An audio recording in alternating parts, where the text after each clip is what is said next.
You seem to be in very good spirits. Yeah. All right. Considering. Yeah. Okay. You go ahead. A Laco and a Seiko. With Wow, is that, that's very I'll cool. talk about it. We just had a vintage Laco come in today. It's super cool. Like it's been totally cool. Hey everyone, I'm just curious where people came in from. Raise your hand if you don't live in Vancouver and you came here. Wow, can I ask, where did you come from? Bellingham, Washington. Okay, so how was that, an hour, 2 hours? Okay. Victoria.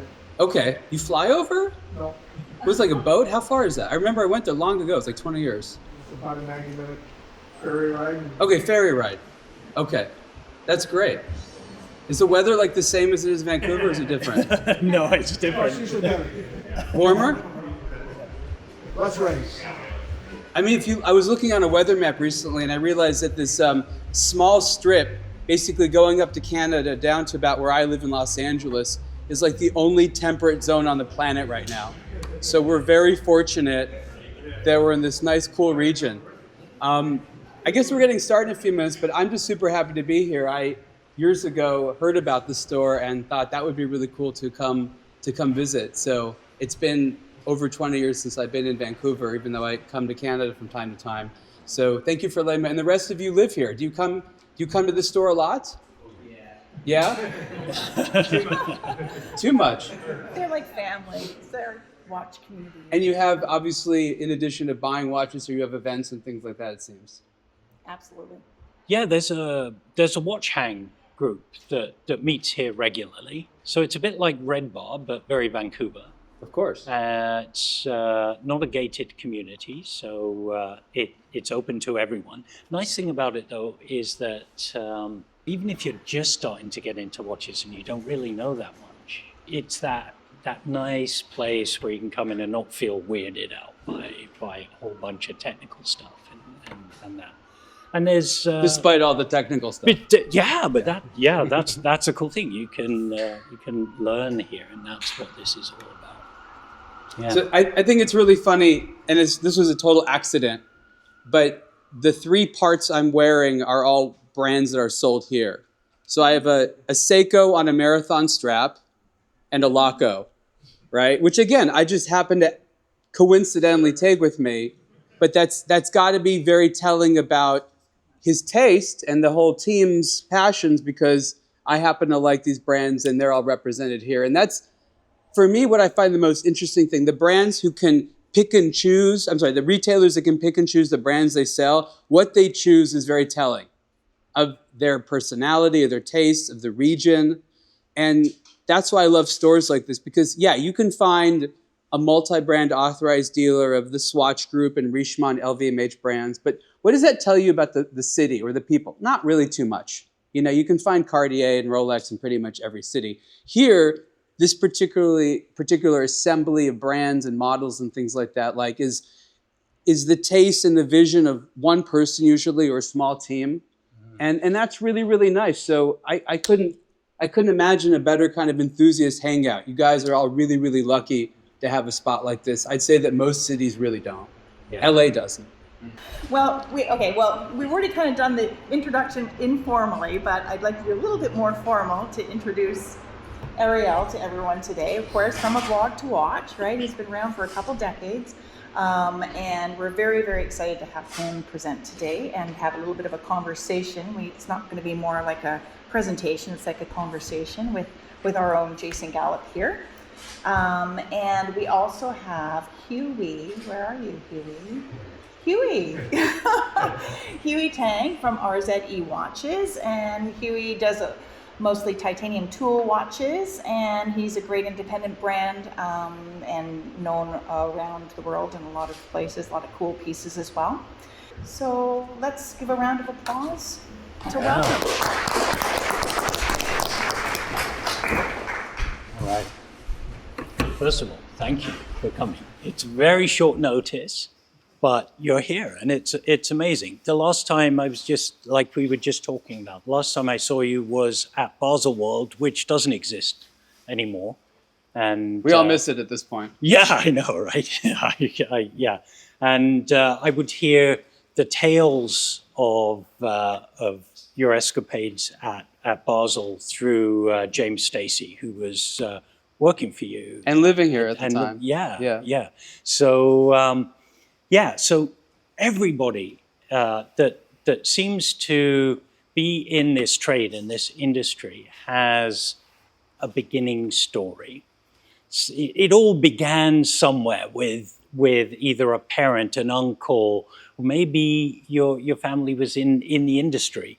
But tell us a little bit about your beginning story and what made you stop and pay attention to watches. Thank you so much for having me in the question. I actually want to twist the question on its head a little bit and examine it, because one of the things I've recognized is that being into watches requires what I call a number of prerequisites. There's no one trigger. There might be that thing that ultimately makes you realize, like, I'm into this category, I'm into watches. But the reality is you have to be exposed to a lot of different types of, we'll call them disciplines or interest areas, prior to really saying I'm a watch person.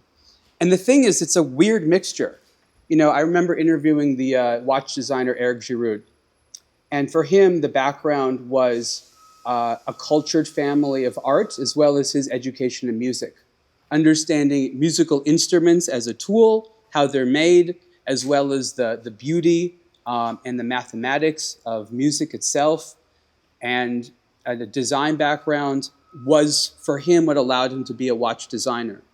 Others have no music or culture background of any type. Maybe they went to study cars or something like that. As an enthusiast, you have a similar path of things, right? You have to understand a lot of things, appreciate a lot of things. I was at the dentist recently. My dentist happens to like watches, but not in common. Okay, dentists work with tools, have to work on relatively small areas, okay? Watchmakers will tell you the best optics come from the dentist world for the headlamps and stuff like that and the glasses.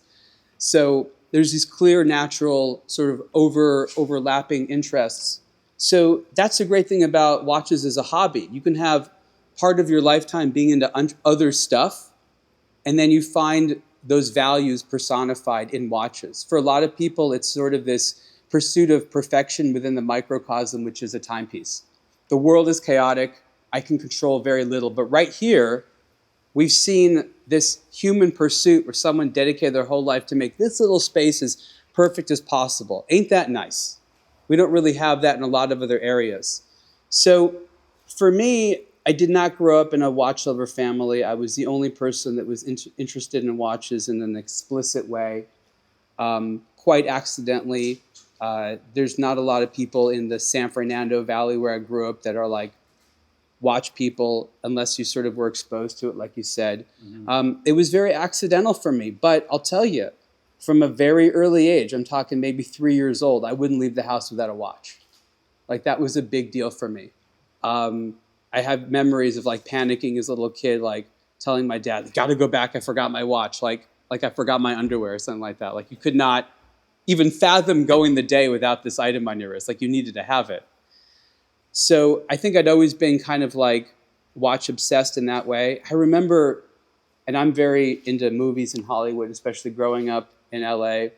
And for whatever reason, in the 1980s, watches played such a starring role in so many movies. Like, whether the watch was an interesting part of the plot or it was a tool that did some crazy thing, you could talk to someone, there was all this stuff in Bond. It was just like endless watches or this tool on the wrist. There was so much focus on it. It was like, well, of course everyone's into this. And that's why I take very seriously the idea that for like a lot of Omega lovers, it wouldn't be that way if it wasn't for Bond. Yeah. So you can be very kind of cynical and be like, okay, you saw the watch in a bunch of movies, so what? That's not real. Doesn't matter. It makes you really want the watch. There's real people wearing real watches as a result of that.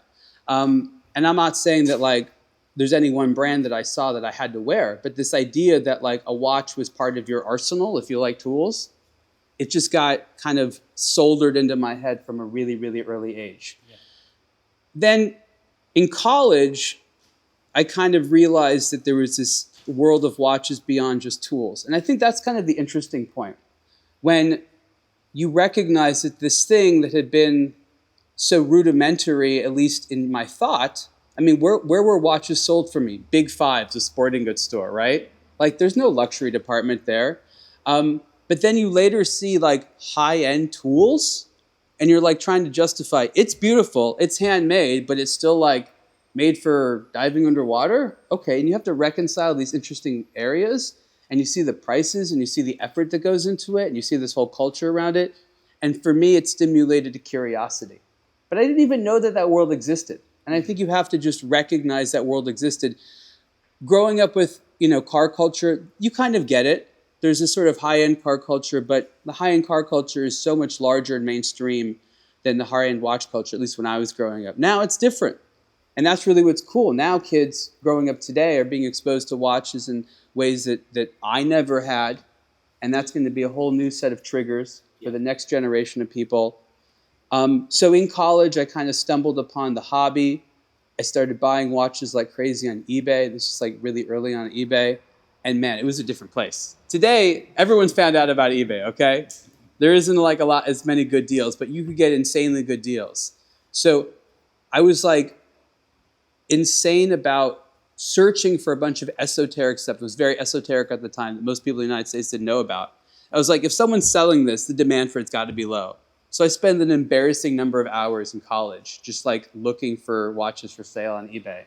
And every week I had watches coming in the mail. It felt like it was like the giving season all the time. But I wasn't spending a lot. Sometimes it was mostly under $100 for a watch. There was definitely stuff that was more, but I was like, 20. What was I going to do? So what type of watches? Anything? Anything I could afford. Okay. I just wanted to experiment. That's the thing. You look at this hobby, there's shapes, and there's materials, and there's functionality, and there's sizes, and there's all the different straps, and all the different brands, and all the movements, and all the complications. You're like, oh my God, I want to try it all. Yeah. And that's a lovely thing to want to do, but expense and the fact that these watches aren't everywhere means that to try it all, you could go like a few lifetimes, and even then, maybe not do it. And even some of the people who I know who are like ultra rich and can afford whatever they want, and I mean whatever they want, sometimes they'll buy like 7 new watches a week. I was like, how are you doing this? You're not even wearing them. Like, do you just put them in a corner and like wait till they give it a moment? Do you slow down ever? Even with infinite money, they're not satiated. So don't think that you can appease the hunger within by having more money. No. Stick at a basic level, buy what you can afford. I always say that, don't overextend yourself, because that's the kind of beauty, is that constant sampling. Sorry, I answered a whole lot more than you asked. No, but that's good. It's all very interesting. I know someone just like that. And he came into the store, didn't know exactly who he was. He was the original manager for the Rolling Stones, Andrew Oldham. And he was telling me stories about his passion for watches that almost became an addiction, that was exactly like what you were just discussing. What do you think makes people go down that kind of a rabbit hole? What is it about watches? Well, I mean, I believe that humans are predisposed to being addicted in general. We just have to find healthy addictions. And this is, not too harmful to your body. What do they say? It's harmful to my bank account and potentially my relationship with my significant other. Yeah. Other than that, it's not so bad. So, you choose your poison. It could be worse. We make friends. And that's the thing. This hobby is kind of a struggle in a lot of ways. To learn about stuff, to see this stuff, to understand it, to afford it. And struggle is where you make friends. People on the same journey, in the shared struggle. In school, it's us against them. At a job with an employer. But as adults, it's hard to make friends unless you're having a shared struggle. So embrace that struggle. Find other folks that you can go along that shared journey with, because that's part of the fun of seeing it like that. So it is an addiction. Just be open with it and recognize it could be worse. Yeah, absolutely. So at what point do you turn this passion and interest into a career that became a blog to watch? So I started the website in 2007 while simultaneously having a full-time job. I just finished law school and I was living in San Francisco, and in 2007 it was a very, very dynamic time. It was really a high point for one of the phases of the tech industry. There's been a few there. And everyone was doing something in tech. I mean, it was incredible. I remember I dated a woman who had roommates, and what they were putting together ended up being Google Maps, okay, that they sold to Google. And they had all these screens. It was just like in a living room, and you just had no idea, but that's what was going on. It was an incredible era in San Francisco, and I felt this weird pressure. It was like, if I don't pass the bar exam, I don't want to do that again. What else am I going to do? Let's start a website. So I started a website, and a couple years later, there was the financial crash. And one of the things that happened right before it was very public is this very large law firm in San Francisco, Heller Ehrman, just dissolved overnight. 10,000 intellectual property attorneys, which is what I studied, suddenly became available for hire. And I was a fresh grad, so I was considered green and basically unemployable. So I had a job, but I didn't think that company was going to last very long, and that intuition turned out to be correct. And I had this opportunity to take my website, which was making some money at the time, and make it my full-time thing. And my concern was not actually financial at the time. The concern was, do I, as someone who had never studied for exam other than the bar exam, have the discipline to sit at my desk and write every day? Right? Like, that's an intimidating thing. Like, writing is hard, especially if you don't know what to say. And that was my biggest concern, is do I have the discipline to do the work that's required? And every time anybody wants to start a blog or a social media channel or a podcast, I ask them, can you do this for at least 6 months and not like get bored or like burn yourself out? Because it's really an endurance game. And I found out very quickly that, yeah, I think within about 2 weeks, I figured out, like, yeah, I can do this. I can sit here and I can write about watches all the time. There was a point where, not every day, but there was a lot of days a week where I was writing 5 articles a day. Not just for a blog to watch, but I was doing a lot of freelancing at the time. Writers that were writing about watches were quite uncommon at the time. And it wasn't that there was a huge demand for watch content, but the thing was that watch advertisers were still pretty heavily investing in certain areas. So if there was a magazine and you had watch brand advertisers, the first thing they would say is like, do you guys write about watches? And then they would be like, oh, wow, now we have to find someone that knows about watches to write about it. So that was me a lot. Mm-hmm. So I was writing an awful lot of content. I remember one website that went away that ended up being bought by AOL. Very prestigious. I got paid $10 an article. That was very high pay. But you did that very much in a real sense to get into it. The first brand I ever got invited to visit was German brand A. Lange & Söhne. So I was definitely on the right radars, and that was an interesting place to start. So the first time I ever sort of go over to Europe to see this world is in snowy January. I remember going first to Dresden and then taking this car into the hills in Glashütte, which I've since been back to many times. And the funny thing is, like, in the car ride there, they're trying to sell me on a watch. Like, it's only $40,000. I was I was 25 years old at the time, right? Like, I ain't buying no $40,000 anything. There was such a misconception behind the real world and them. It was kind of interesting. And it sort of took off from there. So in 2009, I decided to go full time with it. I guess that's sort of an origin story. I don't know. Yeah, it sounds like an origin story to me. So, but at what point did you actually think, yeah, this is actually going to work and get into it full time? Or like, where was that point? And is it exactly what you wanted it to be when you dreamed it up? Or is this an exercise that you tack with the way the industry is going and you change and follow along with it? How does it work for you?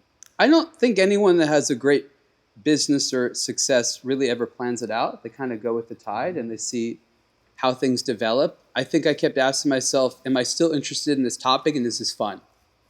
And it was very fun. I was working for myself. I was traveling on a regular basis. I remember there was one summer early on where over the entire summer, I spent a total cumulative 12 days at home. I was just flying constantly. I could do it. And it was like, wow, this is exciting. You're seeing stuff, you're learning. you kept getting more and more opportunities out of it. So you never knew where it was going. Yeah. I had certain scruples early on that I've stuck to. And I think that having principles is very important. My legal background, I'd taken a lot of journalism classes. I wanted to have a website that reflected what I considered consumer advocacy. Mm-hmm. Okay, I wasn't there to help sell anything. I was there to help people who like this topic as well make good choices for themselves, right? Because from afar, a lot of these brands or products can be very difficult to evaluate, very difficult to evaluate. So I wanted to help people understand something. I had grown up reading a ton of consumer review magazines, just everything, cars, cameras, computers, video games, movies, entertainment, music. If there was a magazine that was doing qualitative reviews on it, I was reading it. I was subscribed to maybe, 15 magazines at any given time since I was a kid, and I was just consuming this. So for me, there was never any question of who my allegiance would be to when having a publication like this. It was going to be to the consumer, because that's who I cared about. The whole idea that there was a luxury industry that was just there to service the marketing needs of the brands, that shocked and disturbed me. Mm-hmm. I was like, what? That's so deceptive. Nobody wants that. Like, you read that when you're stuck in a hotel room, and that's all there is. Yeah. And a lot of those magazines went away for that precise purpose. So what I'm told I introduced into the media space is the idea, as shocking as it is people read the articles. Yeah. So I had fun early on, and as long as I could continue to find something fun that allowed me to, live my principles, as idealistic as that sound, I continued to do it.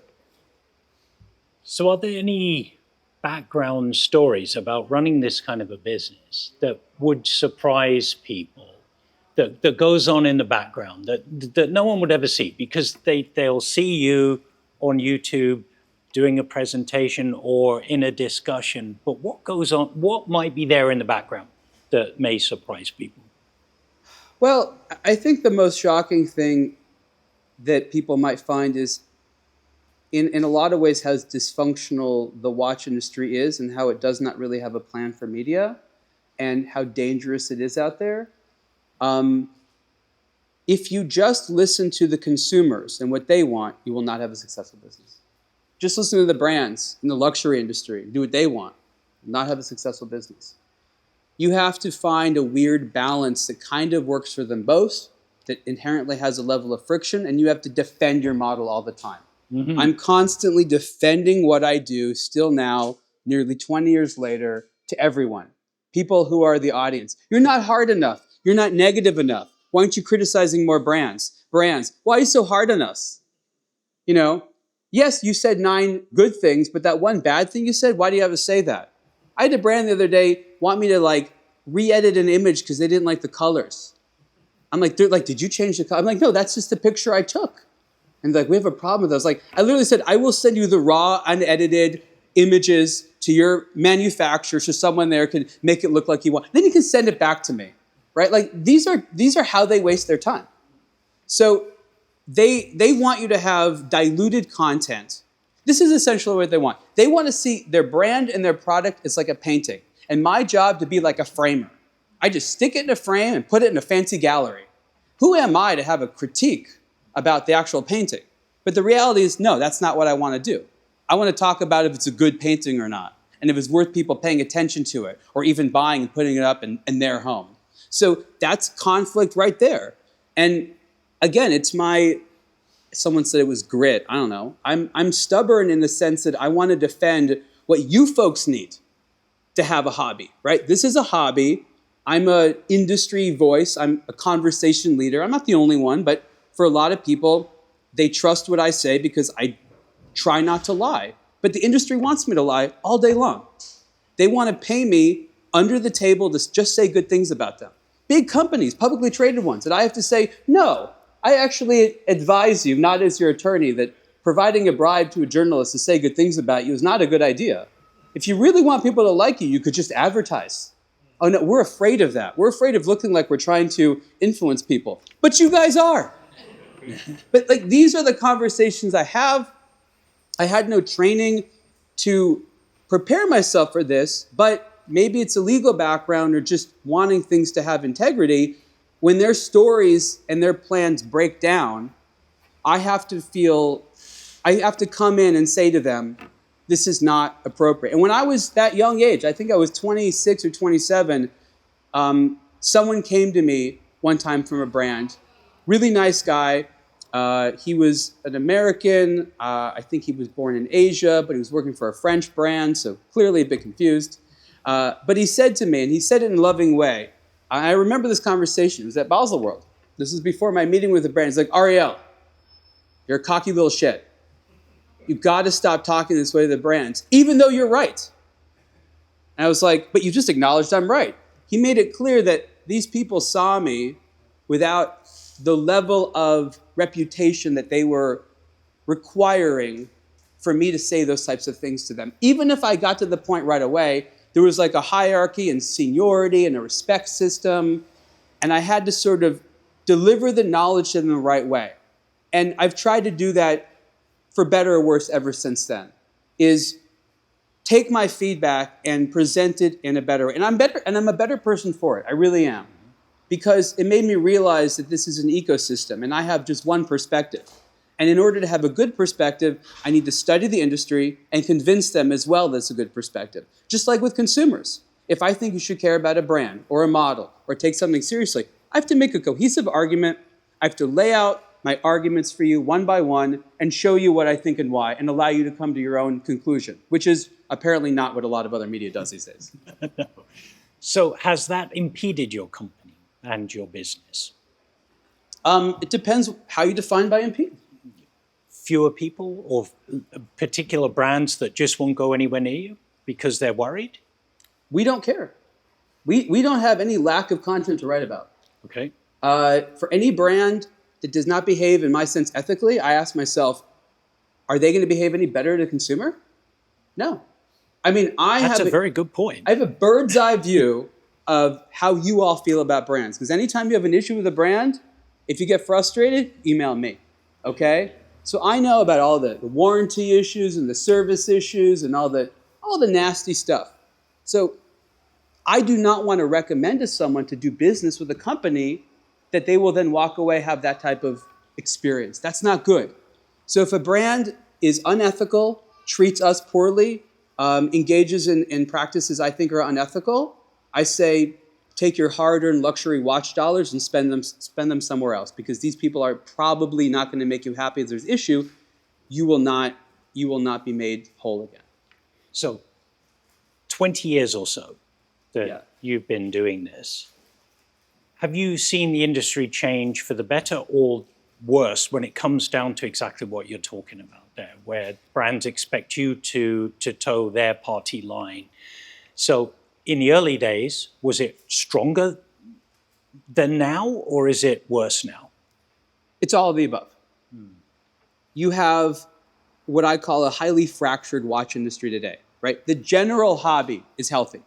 A lot of people in the world know about watches, like watches, collect watches. As a hobby, very healthy, very strong. But that doesn't mean that any particular brand or segment of the industry has any protection and longevity. It's all very fragile, right? Things like Rolex are still fragile in the scheme of things. People vote with their dollars, vote with their personalities, vote with their hearts. The Swiss watch industry used to have a real monopoly in a lot of ways. And I'd say that's not the case anymore. There's a lot of great options out there. So the industry has a requirement to remain competitive, but a lot of people want to hold on really tightly to old business models. For example, each year, if you look at the FHH numbers, this is from Switzerland about the number of watches being exported, right? So the wholesale watches being sent out of Switzerland to be resold in other parts of the world, numbers going down each year, consistently going down. What are they doing to compensate? They trying to be more competitive? No, increasing retail prices. You are asked to pay for their lack of competitiveness by saying if you want the exact same thing, you have to pay more. And what do they say you get in response? More exclusivity. There's less of this stuff. They're turning their own problems and they're trying to spin it like a benefit. It's not. On the other side of the spectrum, though, you have people who were not in the watch industry 20 years ago and quote unquote grew up reading me and some of my contemporaries, and now know a lot of the things to avoid. I report on the industry as much as I review watches, and there's been a lot of people that have been taking that seriously. So it's kind of like in science, where they say like science advances with each new funeral or something like that. Yeah, the stubborn old folks are not going to change their way. It's not that they're old, it's just everyone seems to be stubborn. The number of entrepreneurs who can fundamentally change their mind about how they want to do business is limited. Some can, most can't. They'll go down with their ship, even if they should have changed direction.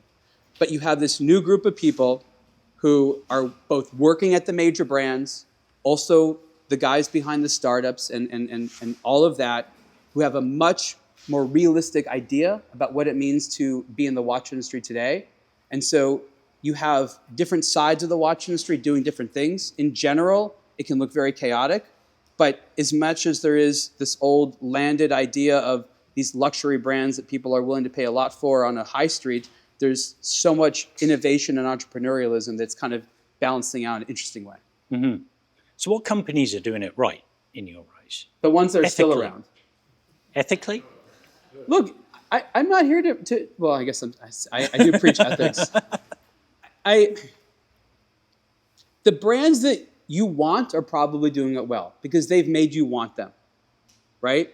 And then if you go and actually buy them, even better. The men and women working at most companies are more interested that you desire their products rather than you buy them. They think that that's the goal. And I say to brands like Audemars Piguet, like, you guys are really hurting desirability. When people try to do business with you, it sucks. You're hurting your demand generation, and they're slowly realizing that. Some little brands that just can't seem to make enough have huge demand despite trying to generate it, and they now have to maintain that momentum. The thing is, no brand has been successful by just copying someone else. So if I give you a list of who's doing it well, the impetus is let's go copy their model. But that doesn't work either. So the reality is the people who are doing well have the right mixture of continuing business, making people want them, and somehow making a margin. And there's no one way of doing that, but there's plenty of ways of not doing it. Mm-hmm. Mm-hmm. So where have you seen the biggest changes in the industry in the last 20 years? One of the most interesting changes has been the social first way of getting into watches. I got into watches alone in a siloed environment with only my own tastes and interests to guide me. These days, it seems very difficult to get into watches as a soloist.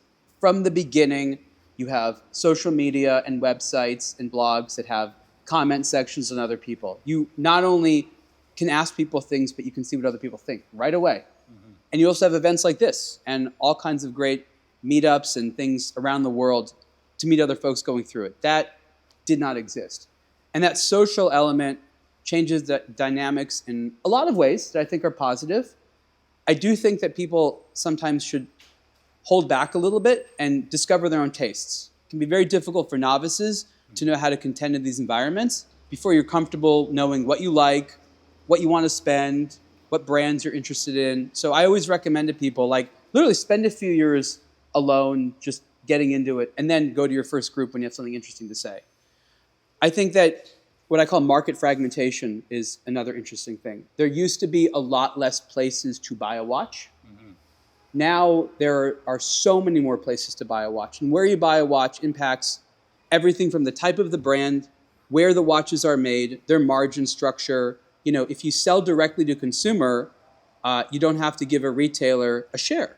But then you have to do a lot of work that you don't have to do when you have people like yourself and your team promoting the brands.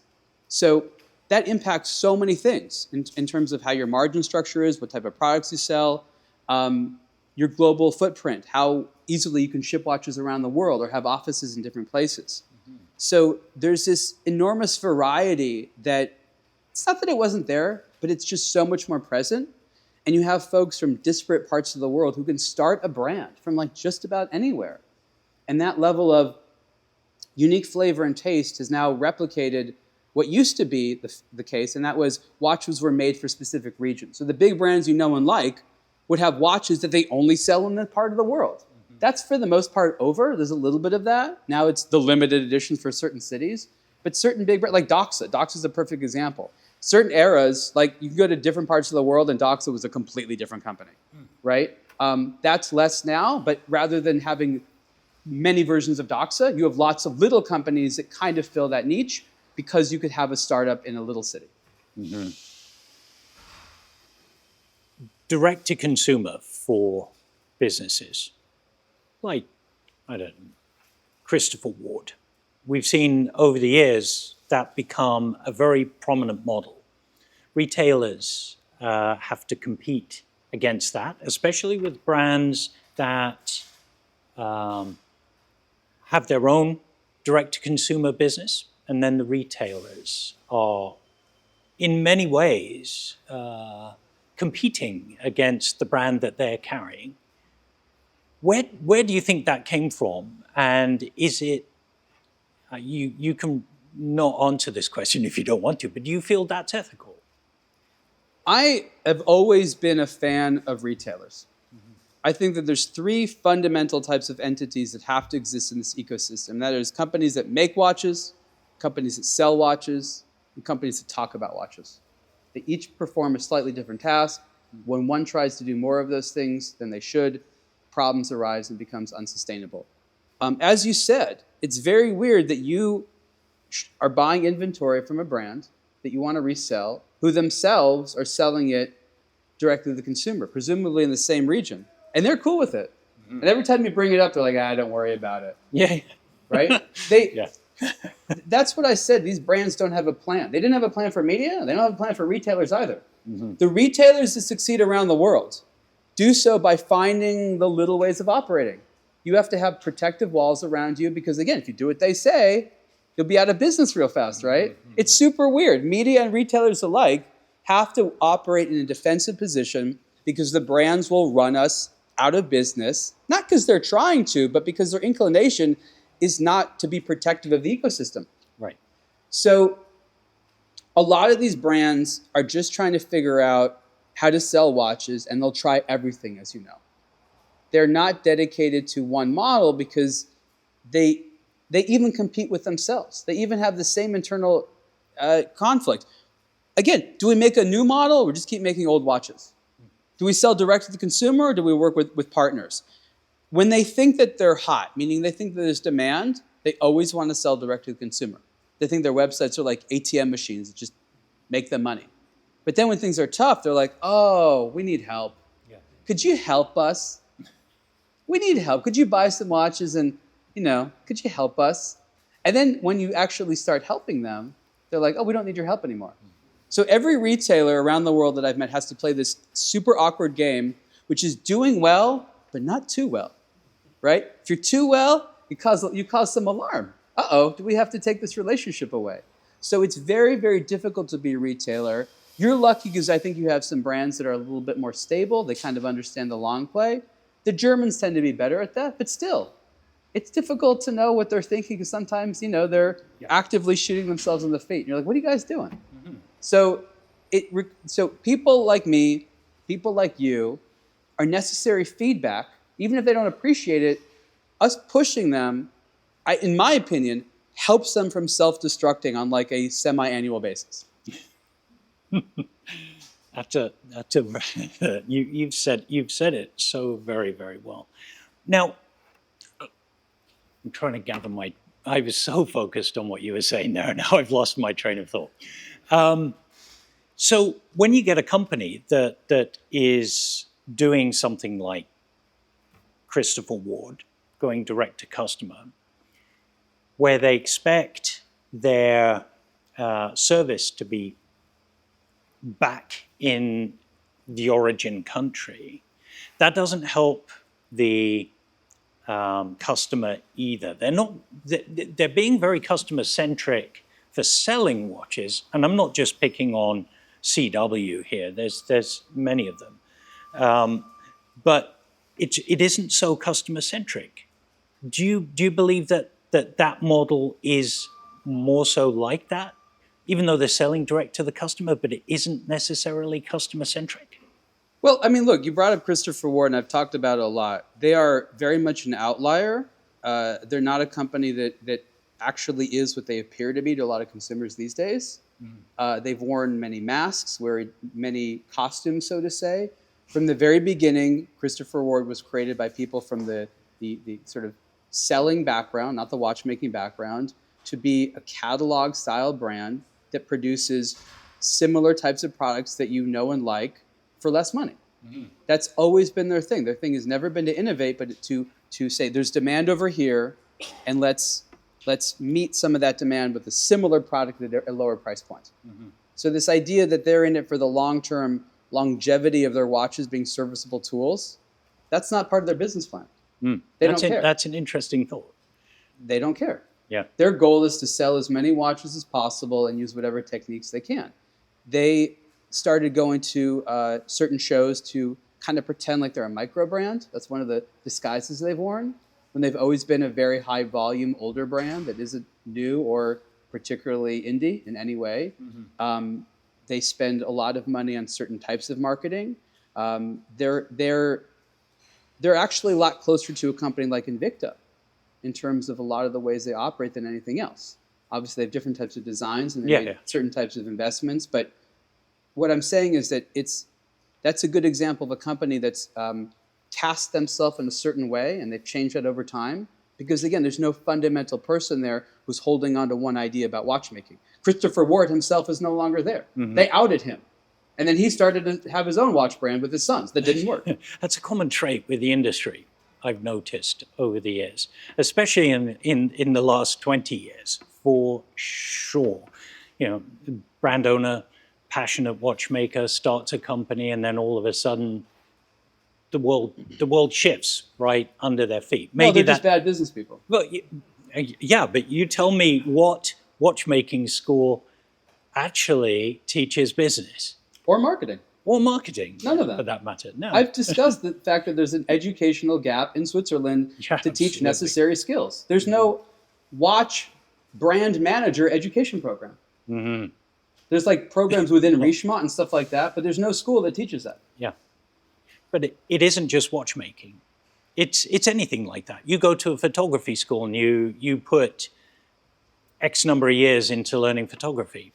You come out potentially a really good photographer, but when it comes down to actually then starting your business, you're on your own. Look, again, these are essentially trades that have to exist within an ecosystem to do business. The biggest issue today is that all these folks you're talking about feel that they just can't be hired by a bigger brand that can make use of them.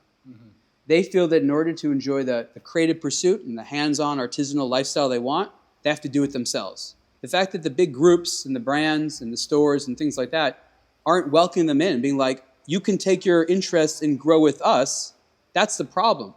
All these people with these interesting designs, they're not finding brands that say, we already have manufacturing and we're desperate for new ideas. Maybe your idea will work. No. They're like, who are you? Will you work for free forever?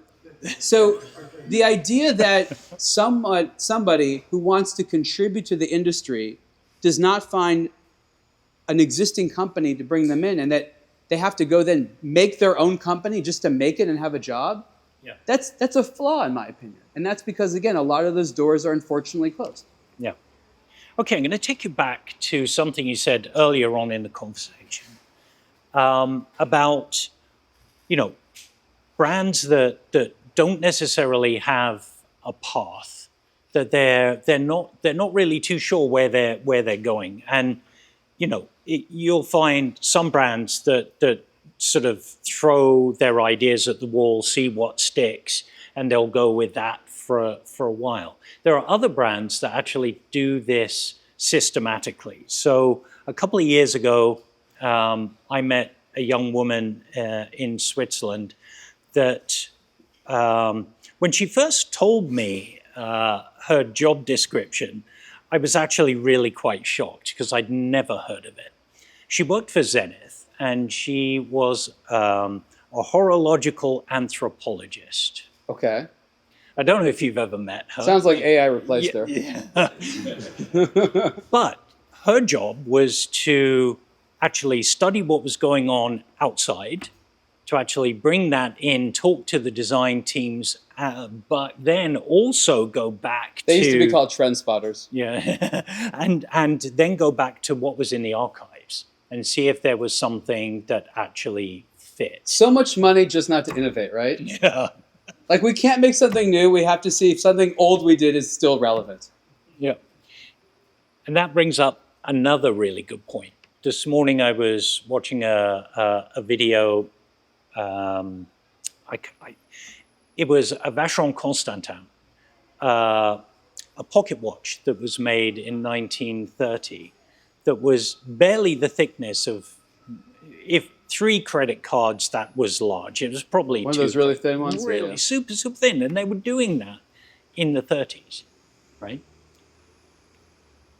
Where was that moment lost? If they could do it then, and you get companies like Bulgari now, where they're making a super thin watch, but making it such a big deal, like it's never been done before. But it had.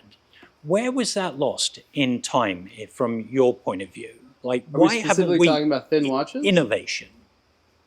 Innovation has to be coupled with industrial logistics and what people are willing to pay for it. Let's talk about ultra thinness, okay? In the 1960s was arguably the pinnacle of wristwatch thinness, right? Pocket watches that were thin were supplanted by wristwatches that were thin because that was taking over. So production stopped on super thin pocket watches because the demand wasn't there. In the 1960s, that's when you saw 5 hertz, mechanical movements coming out, very thin from multiple companies, some of the most advanced stuff ever. But in 1960, the tuning fork comes out. And by 1969, we have full-on quartz movements, okay? The market was like, wait a minute. The quartz movement seems to be sexy, just as thin, and way more accurate. So the market is like, the demand for this is going to go down.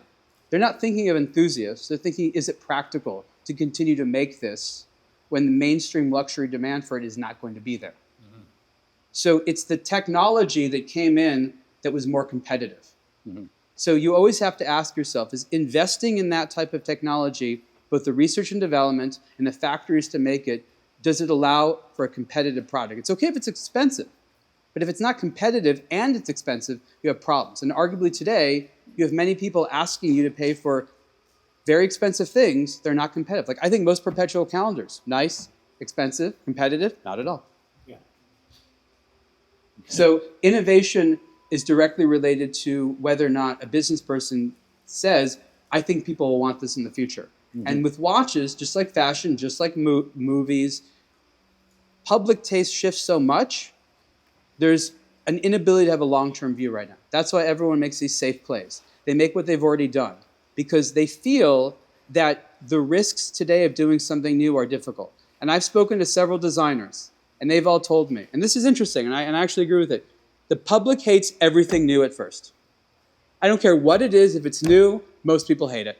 Some people, like 10%, are like, I can see potential in that. Most people, no. What is it? Get it out of here. You have to put that thing in the room in a corner, sometimes for years, before they're like, fine, all right, I've seen it enough. It's actually not so bad. So if you come up with something new, and you're addicted to internet metrics, you're like, it's failing on day 1. I don't know what's going on. You have to wait years before people like it. The Royal Oak, 25 years of people hating it. Okay? The Submariner was like a half century before it became a luxury item. Okay? The Nautilus, don't even talk about that at first. Okay? These were not successes. It just took time. If Audemars Piguet had Facebook metrics in the 1980s, they would have killed the Royal Oak so long ago. Who is the most innovative currently? In what area? I mean, there's marketing innovation in the same way as manufacturing. As a watchmaking innovator. And I'm not necessarily talking about IWC with an extreme perpetual calendar, but that is extreme innovation, but it's based on something else. But which company, in your mind, is doing the right work for innovating? There's a lot of different ways of looking. It's a very fair question. A lot of the innovation that's happening that's important, consumers can't buy or is so stupid expensive. We know that Rolex is constantly filing patents. Does that allow you to buy any stuff made with that technology? No. Then you have where I live in Los Angeles, Josh Shapiro and his team, who's innovating to make all the parts of a watch in the United States, right? That type of innovation is, the Swiss aren't just going to tell us how to do it. Certain types of parts, balance springs and things like that are traditionally very tricky that they want to make. I think that's innovation, to take Southern California culture and machinery and try to do that. Is that making watches better? I don't know. So I think it really depends on what you're looking for. I mean, if you want to have like a well-made movement with a little bit of passion behind it, Solita is innovating really well. Mm-hmm. So it's a good question, but the richness and the dynamism of this industry means you can answer it in so many different ways. Okay. Independent watchmaking. When right around the time you started a blog to watch, the independents were starting to grow and get a name for themselves. Right after that, you get a lot of micro brands that start popping up. Are there too many independents now and too many micro brands to confuse the consumer? What are your thoughts on that? Well, if you look at periods of business or life form evolution, you always have these bloom periods where there's like a lot of novelty, but also a lot of evolutionary dead ends. So we'll call it the micro brands. It's a new concept in a lot of ways. Mm-hmm. There's a lot of ways of going about it. And a lot of people, they're going to experiment with all different types of business models, manufacturing relationships, designs, price points. It's expected to see an enormous amount of things that simply don't make it in an environment where people are experimenting. Not all experiments succeed. But if you don't experiment, you're never going to find things that work really well. So in these new areas, you have this evolutionary blossom where there's going to be a ton of stuff, and it's all very exciting. But there's also an argument to be said, if you want to know what's going to outlive everything else, you just have to wait.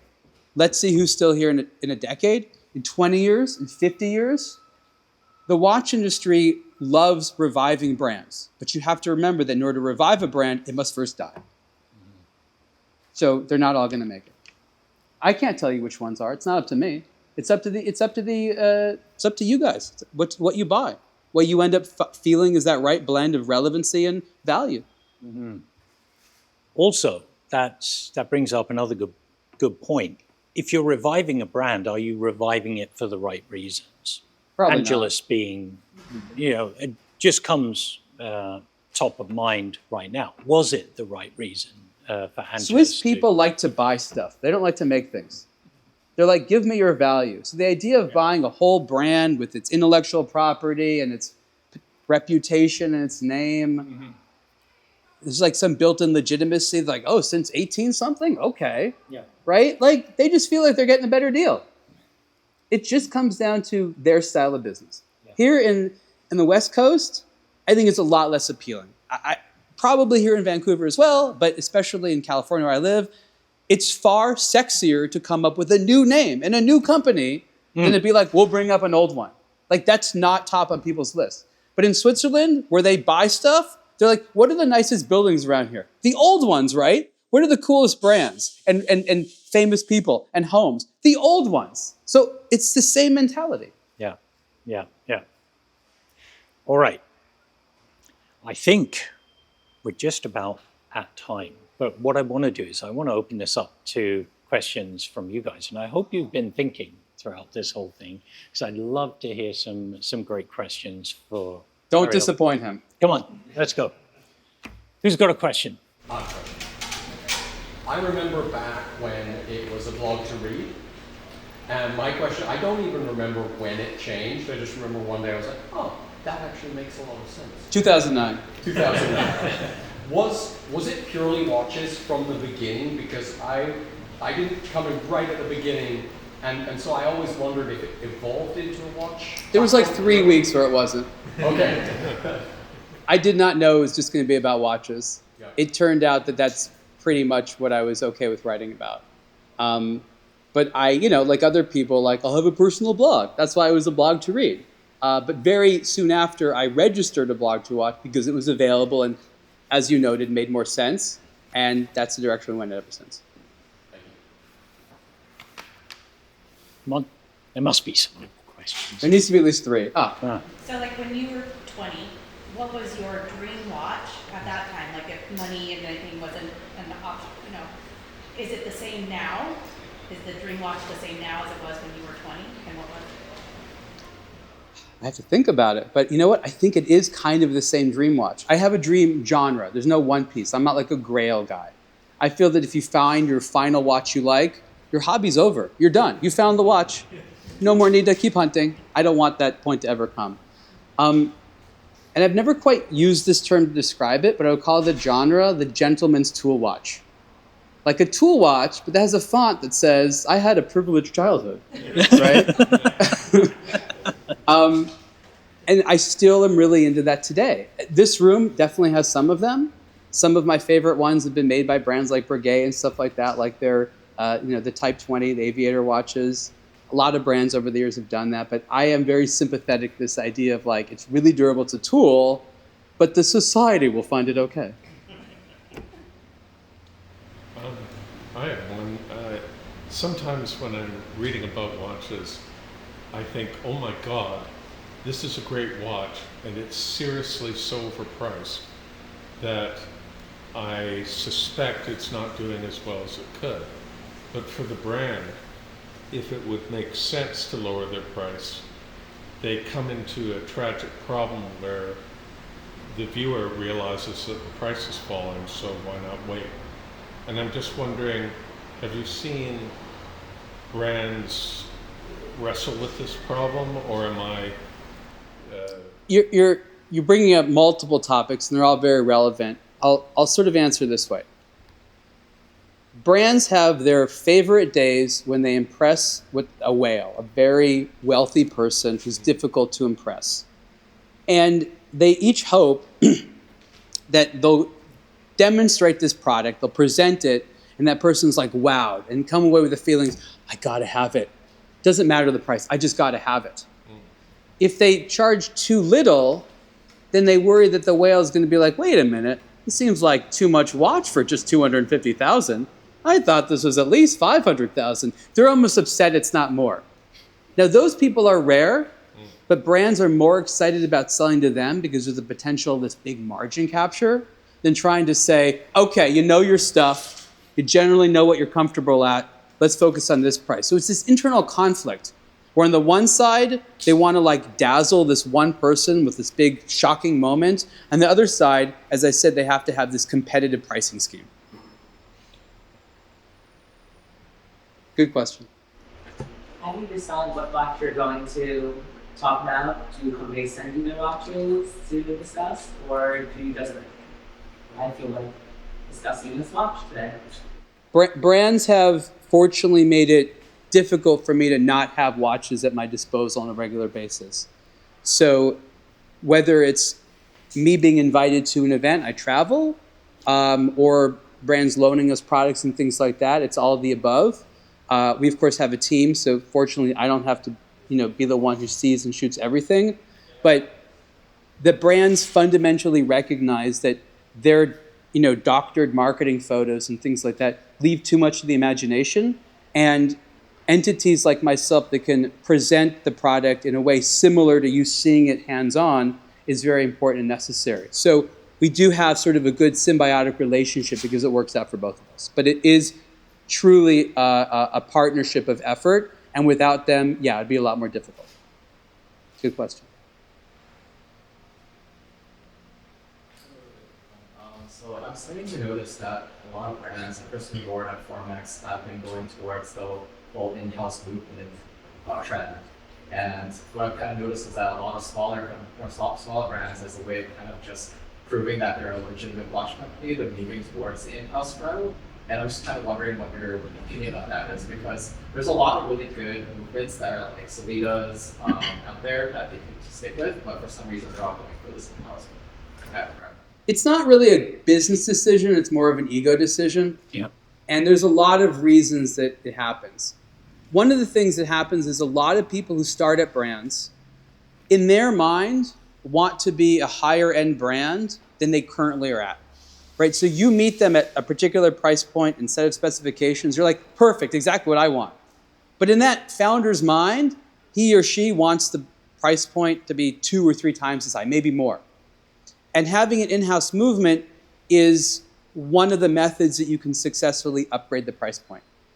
So they started their brand because they wanted to sell a $10,000 product. You're like, I want a $5,000 product. You're kind of fundamentally mismatching. So you're finding them at one point in their growth where your interests align, but they kind of want to move elsewhere. Sometimes it's temporary. Some brands, they dabble in the high-end industry. You know, Formix is in Switzerland. They have plenty of friends be like, oh, guys, we really want something a little bit more sophisticated and high-end. So there's this impetus of experimenting. And in the case of Formix, and I know because I just talked to them about this, I said, guys, I'm really worried that everyone that sees your roughly $8,000 watch is going to worry you're now an $8,000 watch brand, not generally half that or less. And they're like, that's a good point, because that's not going to be what's going to replace things. But you might not know. You're like, is that the new thing going in-house? Is that what we're going to move to? They say no, but to the consumer, it's very confusing. I agree with you that if you want a good watch, oftentimes in-house movement does not make sense unless it's like an operation like Seiko that has clearly invested in it and is not overcharging you. But again, it's ego. And again, as I said, sometimes their ultimate position they want to be is in a currently transitory place. You just happen to like where they are, not where they want to go. Good question.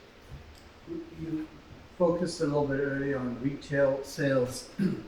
And I mean, when I look at Roldorf and Co., I see it, you know, as good representation of many different brands.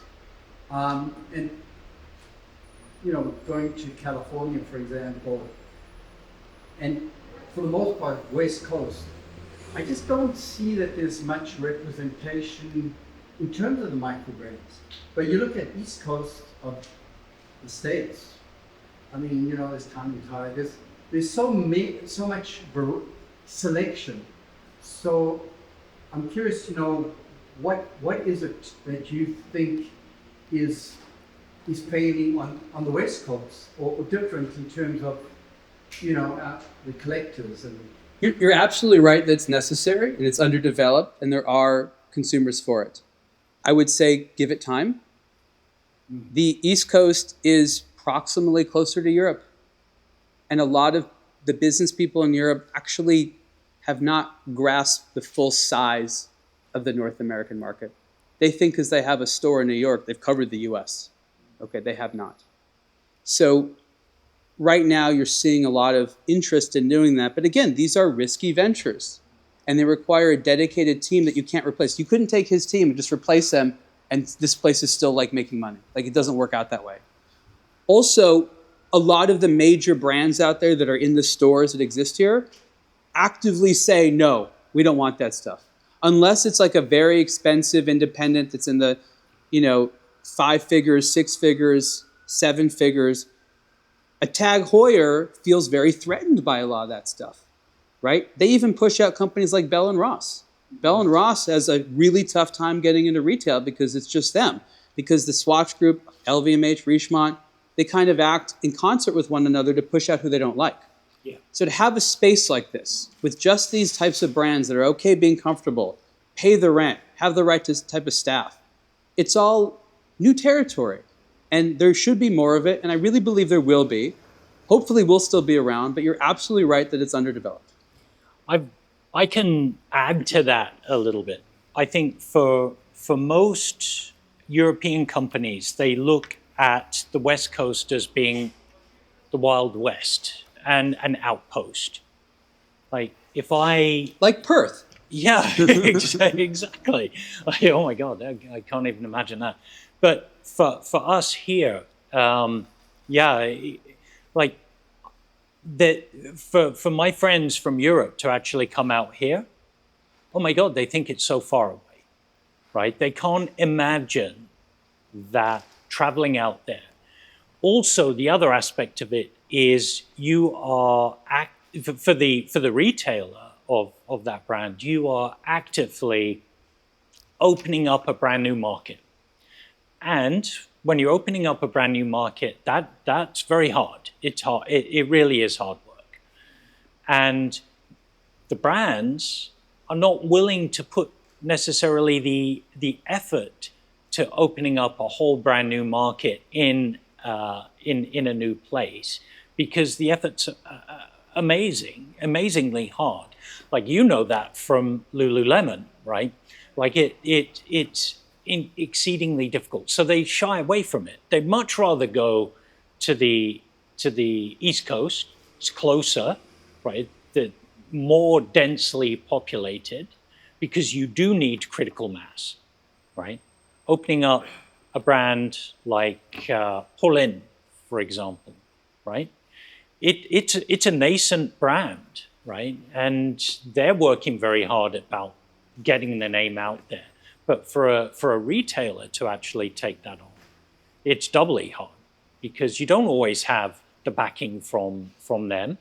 They're trusting you to do that part of the job.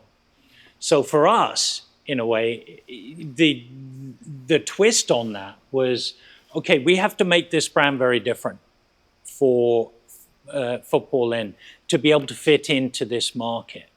So we did something different. We, first of all, said to them, hey, listen, why don't we assemble it here? So it isn't assembled in Glasgow. It's right here in this space.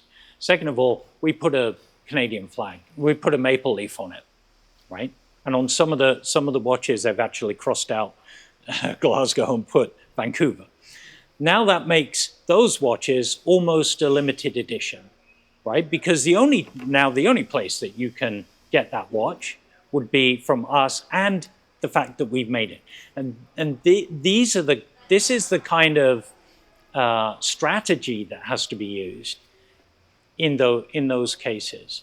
You know, it's very, very hard. And I wish more of them would, I wish more of those brands would actually put the effort into it. But for other micro brands, it's very easy. We have them on our doorstep. Halios is one of them that is truly incredible. And they're just synonymous with Vancouver, right?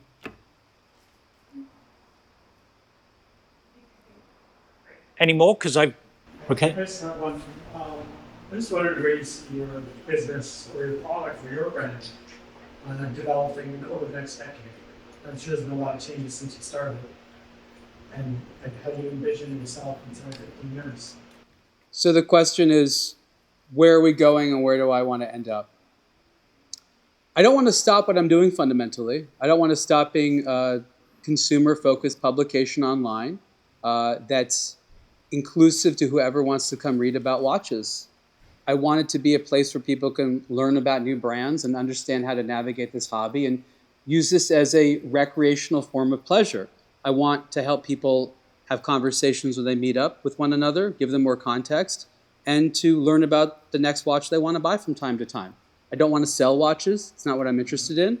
I want to promote the good places to sell watches. Creatively, I have a lot of understanding what people like and what brands are capable of. So when opportunities exist, I'll probably do more creative endeavors and things like that, but not to earn a percentage of them. There'll always be a flat fee, because I don't want to look as though I'm being incentivized by sales, simply because I think I have a lot to contribute creatively. I did not feel that way early on. A lot of people, like, they're 2 years into this, like, I'm going to design watches. I was like, I have no business designing watches. Only after, like I said, multiple decades of this am I like, oh, I actually have some good ideas I know don't exist. But that's sort of icing on the cake. From an online media perspective, I'm very, very confident. Because while AI can describe a watch real nicely, can't give you context, perspective, an opinion, insight, humor, personality, any of that. And when you ask it to, it just reads our stuff, and that from other humans like me. So I've been someone who's had to pivot the business many times over the years. I'll continue to do that where necessary, but I'm going to apply the mantra that was so popular at the time in 2007 when I started A Blog to Watch in San Francisco that I think is just as relevant today, and that is content is king. If you make good content, which is useful to people, and you make it easy to find, they'll find it. The channel might change, the format might change, but this is a human hobby. We like watches designed and made by people, to be worn by people, to be enjoyed around other people. Nobody really wants to automate the process of creating an enthusiast community and talking about these things. I think that the idea of a magazine and what it's represented for decades has held very, very true. Maybe it's not that thing that gets sent in the mail that you hold, but this is very useful media. I don't see that changing any time. I don't know how long it'll be me, but I want to preserve some ability to carry this on, because for the next many decades, I think exactly what we do is going to be relevant. This hobby is the type of hobby that will remain very, very relevant. Okay. I've got, on closing, 4 quick fire questions. Quick fire? That are just for you personally. Not about the industry. Not these people? Just, Here, not about them, just about you. What's your favorite complication? Favorite complication? I guess if you had to ask me, I like power reserve indicators. I feel very weird not knowing when the movement's going to run out. Okay, I'm gonna have a sub question now. Sure. On automatic watches or not? Absolutely. Oh, really? Yeah. Oh, okay. Then you and I differ on that one. But I'm not saying it's necessary. I'm not wearing anyone okay, that has it. But if you say it's also an automatic, I'm not like, oh my God, get rid of the power reserve indicator. But on a manually wound one, yeah, that's even worse. all right.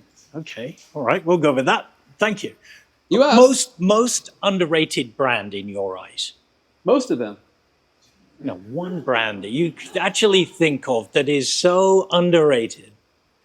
I mean, look, a lot of the people don't know a lot of the brands in here. Mm-hmm. Okay? The coolest stuff is not the most popular stuff. I wouldn't necessarily call it by the most underrated. I'd say the stuff which is really hyped is not that good. Okay. That's the beauty of this industry, is all that underrated stuff. You know, if you want like a solid gold watch, you can get one at a good price from an underrated brand. Like, I don't know, go buy a used Girard Perregaux. Okay? But for you personally? That's the thing. I don't have any favorites on purpose. Otherwise, it narrows my hobby. Okay. I like that answer. If you could have one watch under this, I know it can't. If you could have one watch under $5,000, what watch would it be?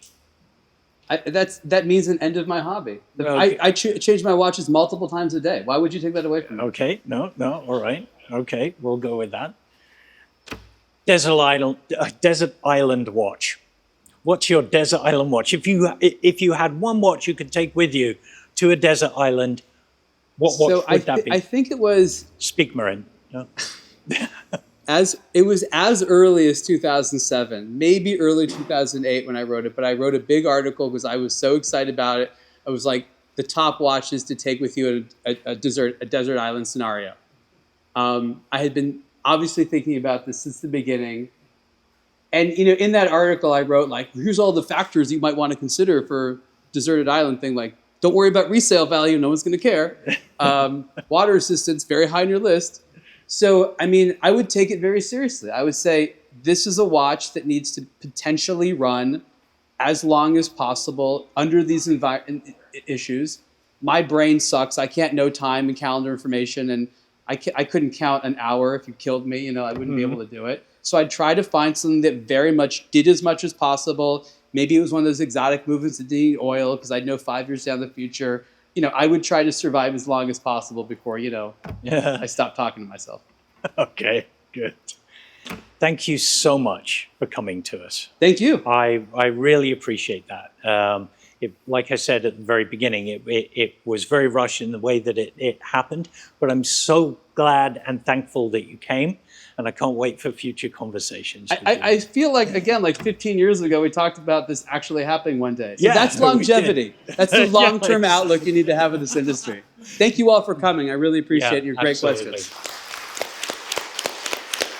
Thank you very much.